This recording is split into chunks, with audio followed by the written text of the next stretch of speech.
Back in the day, to keep the children busy, just ask them to add up a bunch of numbers until there was Carl Friedrich Gauss.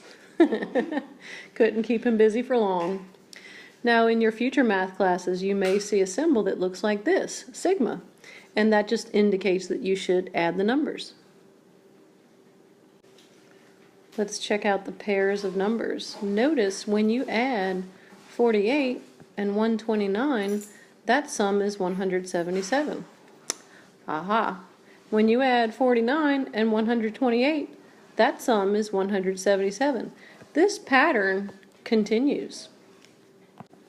So just how many pairs are there? Okay, let's take a look. 129, take away 48. The difference is 81.